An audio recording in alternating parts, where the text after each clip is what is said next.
नमस्कार दोस्तों।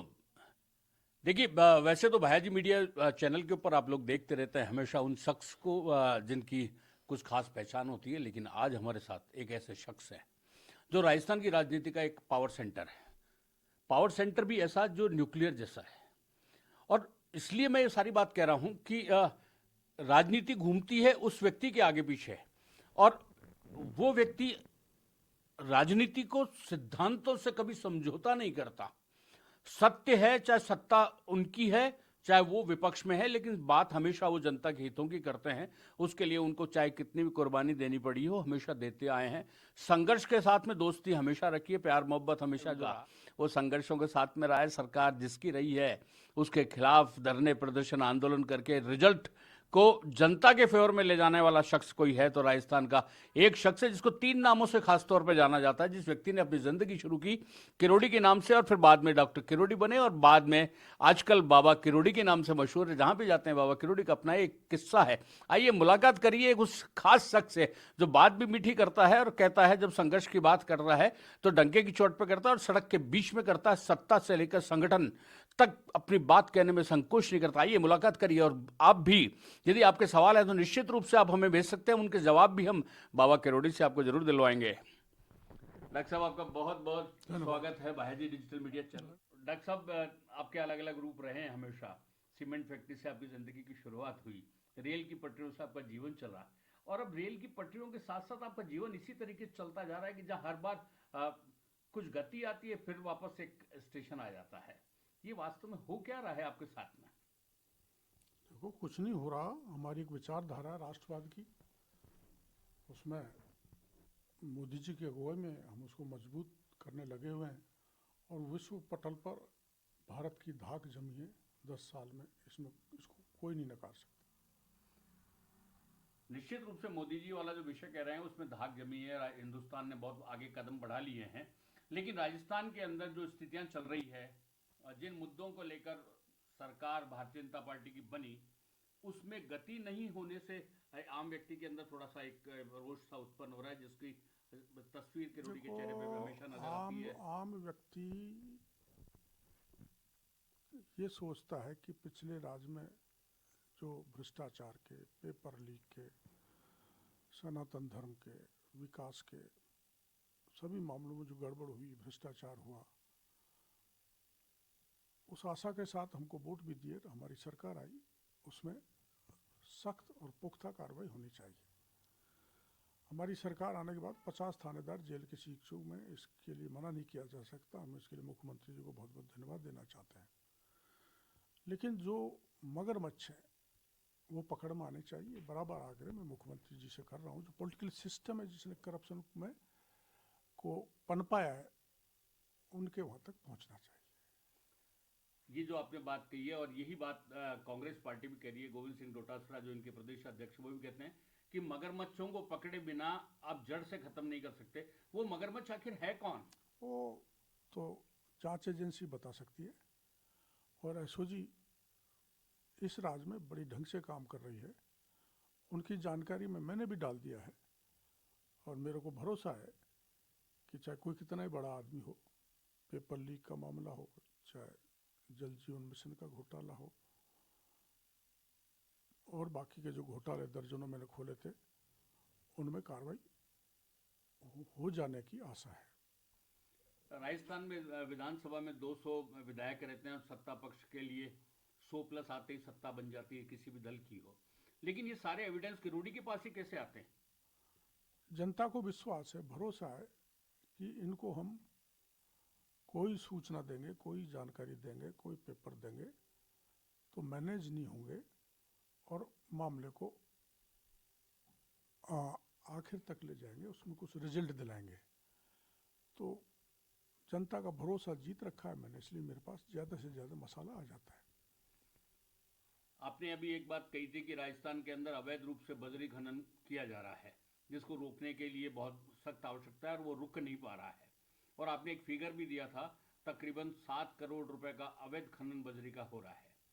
वो तो कर कौन रहा है? सत्ता तो आप ही की है। देखो, चहूँ और कल और उससे पहले धौलपुर में पुलिस वालों पर हमला हो गया, हमारे यहाँ हो गया, और ये जो सबसे बड़ा मामला था वो बीसलपुर डैम का था। ठेका दिया गाद निकालने के, निकल रही है बजरी। मैंने पिछले सरकार में मामला उठाया था। तो इस सरकार में हमारी जिम्मेदारी बनती है कि जो भी बड़े पैमाने पर बड़े बजरी माफिया सरकार को चपट लगा रहे हैं वो बंद होनी चाहिए। लेकिन इसके अंदर तो आप ही की पार्टी के लोगों का संरक्षण प्राप्त है, इसलिए कार्रवाई नहीं हो पाती।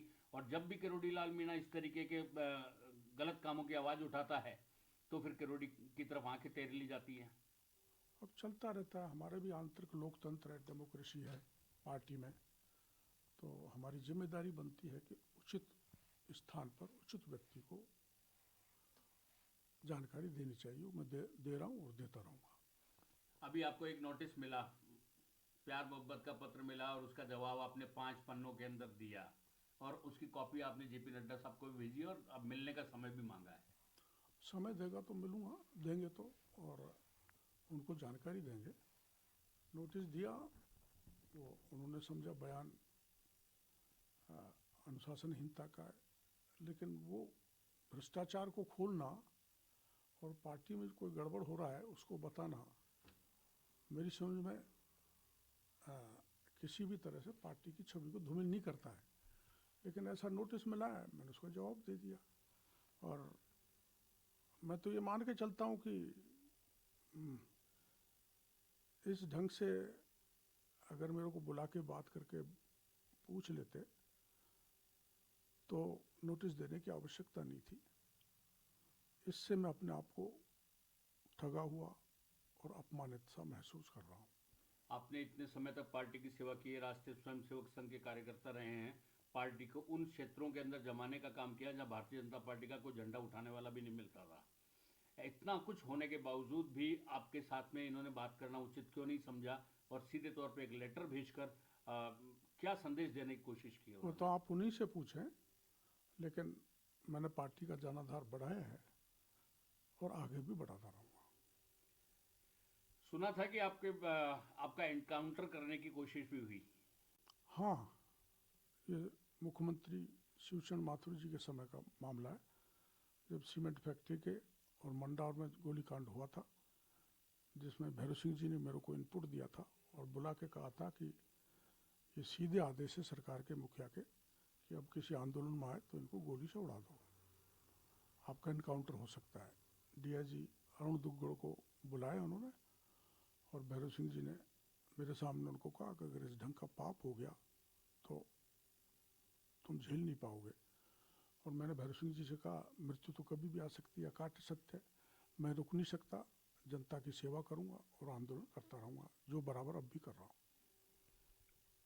अभी भी आपको ऐसा डर है क्या कि ऐसा एनकाउंटर करने की कोशिश होती है? क्योंकि जो सारी चीजें लग रही है, जब भी किरोड़ी ऊपर उठता है जनता की बातों को लेकर, तब तक किरोड़ी के खिलाफ कोई षड्यंत्र रचा जाता है। देखो, राजनीति है, आप ज़्यादा जानते हो। राजनीति का एक महत्वपूर्ण हिस्सा षड्यंत्र भी है। कई बार षड्यंत्रकारी सफल हो जाते हैं, कई बार विफल हो जाते हैं। आपकी पार्टी में भी शकुनियों की संख्या बहुत ज्यादा नजर आ रही है इस समय। हो सकती है, मेरे को जानकारी नहीं किसी शकुनी की। आपको लगता है कि आपकी पार्टी ने राम राज्य ला दिया? रामराज लाल दिया, राम का मंदिर बन गया, देश की ग्रोथ बढ़ रही है, आर्थिक स्थिति 11वें से 5वें स्थान पर पहुंच गई, चंद्रमा के साउथ पोल पर पहुंच गए और प्रधानमंत्री जी को पूरी दुनिया सुनती है, इसलिए रामराज है। अजमेर ब्लैकमेलिंग कांड के बाद में उसके दाग अभी धुले भी नहीं थे और विजयनगर के अंदर फिर एक ब्लैकमेलिंग कांड हो गया। नहीं होना चाहिए, सरकार को उसमें सख्त कार्रवाई करनी चाहिए। तो फिर लॉ एंड ऑर्डर कहाँ है, कहाँ राम राज्य हुआ? देखो, लॉ एंड ऑर्डर एक ऐसा विषय है, तो कोई न कोई अपराध होता रहता है और पुलिस उसमें कार्रवाई भी करती रहती है। पूरी तौर से तो भगवान राम के राज में भी ये बुराई नहीं मिटी थी, लेकिन जो आपने बताया है वो गंभीर प्रकरण है, उसमें मुख्यमंत्री जी को सख्त कार्रवाई करनी चाहिए, दोषियों को जेल की शिक्षा में डालना चाहिए। बच्चियों के साथ में इस तरीके का होना और उसके बाद में अत्यंत ही दुर्भाग्यपूर्ण है, नहीं होना चाहिए। तो ये कानून में फेरबदल करके क्यों नहीं इस तरीके की बात होती? कानून में फेरबदल से ज़्यादा काम नहीं चलेगा, समाज का वातावरण बदलना पड़ेगा। जिनके दिमाग मानसिक हो गए हैं, इनका मानसिक दिवालिया पर प्रावधान तो कर दिया, फांसी पे लटका देंगे, लेकिन कानून का भय नहीं है। तो कानून का भय भी बने और आचरण नैतिक आचरण हो लोगों का, इस ढंग की व्यवस्था सरकार और समाज को करनी चाहिए। आपने कैबिनेट मंत्री से इस्तीफा दे रखा है, बिल्कुल दे रखा है, आपका इस्तीफा स्वीकार नहीं हो रहा, नहीं हुआ। तो आप मंत्री तो हैं ही अभी, हाँ, सो तो अभी विधानसभा की कार्रवाई में जाते भी नहीं हैं आप। मैंने अस्वस्थ चल रहा हूँ, इसलिए नहीं जा रहा। अच्छा अच्छा, तो अब आपका आगे प्लान क्या है, क्योंकि कई सारे मुद्दे हैं जिसमें आपसे लोगों को आस की नजर आ रही है। कोई प्लान नहीं है। जनता के बीच में रह के जनता की सेवा करता रहना, हर दुख दर्द में शामिल हो जाना।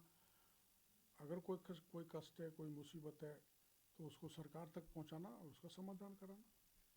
लोग कहते हैं किरोड़ी नेता बनाने की फैक्ट्री है, नहीं, और 70 से ज्यादा विधायक आपने बना दिए, लेकिन उनमें से कोई आपका वक्त आने पर साथ नहीं देता, ऐसा क्यों? तो समय ऐसा है, लोगों में जो है ज़्यादा रेसिस्ट करने की शक्ति नहीं है और आराम से सिकुड़ जाते हैं, मुड़ जाते हैं, भाग जाते हैं। तो ये तो मानव दोष है। तो वो सत्ता लोलुप हुए ना। सत्ता तो कौन नहीं आना चाहता, हर कोई सत्ता की सिंहासन पर पहुंचना चाहता है, तो बुराई भी नहीं। आपके खिलाफ तो षड्यंत्र की जो बात आ रही है, एक बार आपको ध्यान होगा, आपने आगरा रोड पे कुछ आंदोलन किया था पब्लिक की डिमांड्स को लेकर, और उसमें बीजेपी ने अपने हाथ खींच लिए थे कि हमारा इससे कोई लेना देना नहीं है। अब मैंने किया था पेपर लीक का मामला, जो टीचर्स का था, सब इंस्पेक्टर्स का था, आरएस का था, भ्रष्टाचार का था, उसके लिए किया था। अब मैं तो करता रहा। मैं अशोक नगर थाने में एफआईआर दर्ज कराने गया था, भ्रष्टाचार की, 3 तक बैठा रहा, नी दर्ज की, मेरे को उठा के पुलिस ले गई। तो मैं तो मेरे कर्तव्य पथ पर चलता रहूँगा, बुराई से लड़ता रहूँगा, सत्य की लड़ाई लड़ूंगा, असत्य को नहीं चलने दूंगा, दीनहीन गरीब को परेशान नहीं होने दूंगा, ना भ्रष्टाचार सहन करूंगा। आपके खिलाफ यदि अभी पार्टी एक्शन भी तो ले सकती है कि वो उसको अनुशासनहीनता मान रही है, वो तो। अब पार्टी तो सर्वोपरि है, संगठन जो तय करेगा मेरे को मान्य होगा। क्योंकि किरोड़ी लाली एक ऐसा व्यक्ति है जो लोकसभा चुनाव भी अपने दम पर निर्दलीय जीत सकता है, और भारतीय जनता पार्टी के पास में अभी किरोड़ी लाल मीणा का कोई विकल्प नहीं है। ऐसा कोई बात नहीं, कोई किसी का, पार्टी सामूहिक रूप से काम करती है। ये कहना कि कोई विकल्प नहीं है, बहुत सारे विकल्प हैं, और विकल्प ढूंढेगी भी क्यों पार्टी? जवानों को जोड़ती जा रही है, नयों को जोड़ती जा रही है। अब हमारे संगठन के संरचना में मंडल अध्यक्ष जवान हो, जिला अध्यक्ष जवान, तो जवानों को प्रधानमंत्री जी ने 1 लाख जवानों को जोड़ने का जो इरादा किया है, वो नए जुड़ रहे हैं, तो पुराने चले जाते हैं, नए आ जाते हैं। कोई विकल्प जैसी बात नहीं, जिन लोगों ने पार्टी को इस जगह तक पहुंचाया उनको तो बिल्कुल साइड किया जा रहा है। ऐसी कोई बात नहीं। सारे जितने भी आप बड़े नेता हैं उनको देख लीजिए आप। मेरे को मंत्री बना रखा है, माननीय घनश्याम जी को राज्यसभा में भेज दिया, तो ऐसी बात नहीं है कि बड़े बुजुर्ग लोगों को पार्टी तवज्जो नहीं दे रही। राजस्थान की 2 बार मुख्यमंत्री रही वसुंधरा राजे, और दोनों बार मुख्यमंत्री के रूप में उन्होंने सीटों की बढ़ोतरी की, राजस्थान में लोकसभा की 25 में से 25 सीटें जितवाई, लेकिन जब भी चुनाव प्रचार की ये सारी बातें आई तो उनको पार्टी ने साइड में करके रखा। नहीं, ये मीडिया का फैलाया हुआ भ्रम है। वो राष्ट्रीय उपाध्यक्ष है, और उनके पारिवारिक परिस्थिति ऐसी थी, जिसके उनके जो बहू है उनको कोई बीमारी हो गई थी गंभीर, इसलिए वो नहीं निकल पाई। बाकी वो पार्टी का काम कर ही रही है, सब जगह जा रही है। राष्ट्रीय उपाध्यक्ष का मान सम्मान वसुंधरा जी को पार्टी ने दे रखा है। आपकी पार्टी के अंदर पर्ची वाली सरकार के नाम से मशहूर है, पर्चियां खुलती है और सारे काम होते हैं। ये क्या है पर्ची? पर्ची क्या है? अब ये तो देखो ऐसा है, एक केंद्र और आला कमान ने फैसला किया राजस्थान में, सूचना आई और उसकी घोषणा कर दी राजनाथ सिंह जी ने। तो पर्ची से करने का जरूरत थी? आप तो कह रहे हैं अभी आंतरिक लोकतंत्र है आपकी पार्टी के अंदर। पर्ची भी आंतरिक लोकतंत्र का हिस्सा है। केंद्र की टीम और राज्य की टीम बैठ के आपस में बात करती है, उसके बाद ही पर्ची आती है, तो उसमें कोई बुराई नहीं है। नहीं, उसमें विधायकों की राय तक तो ली नहीं गई थी ना। नहीं, आपको क्या पता नहीं ली? सबसे राजनाथ सिंह जी आए थे, और हम हर एक विधायक जितने भी थे 115 में से हर एक से पूछा था 1 घंटे का समय दिया था, सब पूछने के बाद में डिक्लेयर किया था। मतलब आप मानते हैं कि पार्टी के अंदर बिल्कुल सब कुछ सही चल रहा है? हाँ, ठीक चल रहा है, तो गलत क्या है? कुछ भी नहीं है। शासन में गलत? फिर किरोड़ीलाल मीणा को सड़कों पे उतरने की कहाँ जरूरत पड़ नहीं, जाती मैं है? कहाँ उतरा हूँ, मैं तो जो पुराने वादे किए थे जनता से, उनका ध्यान आकर्षण करने की दृष्टि से जरूर लोगों को ले जाता हूँ, सरपंचों को मिलाना, पेपर लीक वाले माफियाओं को अधिकारियों से मिलाना, सरकार से मिलाना, ये तो मेरी जिम्मेदारी बनती है। नरेश मीणा प्रकरण के अंदर आपका क्या कहना है? कुछ नहीं कहना मेरा। वो उनको लेके कुछ आंदोलन कर रहे हैं, उस आंदोलन के अंदर भी आपके नाम का इस्तेमाल किया जा रहा है? वो मैंने बयान दे दिया था कि भाई मैं अब प्रोटोकॉल है, प्रोटोकॉल के साथ साथ मैं पार्टी में हूँ और मंत्री भी हूँ, तो मेरा नाम का उपयोग ना करें, उससे मेरे को नुकसान हो सकता है। अब वो उस पर विचार करें कि नहीं करें, पर बिना बात मेरे पे पार्टी शक करती कि इनके इशारे से आंदोलन हो रहा है, जबकि मैं वहाँ 3 बार समराव तो हो ही आया, गांव वालों से मिल आया, मुख्यमंत्री जी के साथ मीटिंग करा दी, गृह राज्य मंत्री के साथ करा दी, 3 मंत्री वहाँ पर है, लोकल गांव में घर घर मिले आए, शांति स्थापित करी है, और यहाँ तक भी किया जिसमें मेरे को प्रताड़ना मिली कि मैं जेल में भी 52 बंदी थे, प्लस वो आंदोलनकारी नेता थे नरेश जी, उन सबसे मिल के हालचाल पूछ के आया हूँ। तो अब इसके बाद आरक्षण करने का, वो आंदोलन करने का तो उन्हीं का फैसला है, मेरा कोई फैसला नहीं है। पर इतना ज़रूर कहूँगा, लोकतंत्र में हिंसा को कोई स्थान नहीं है, हिंसा नहीं करनी चाहिए।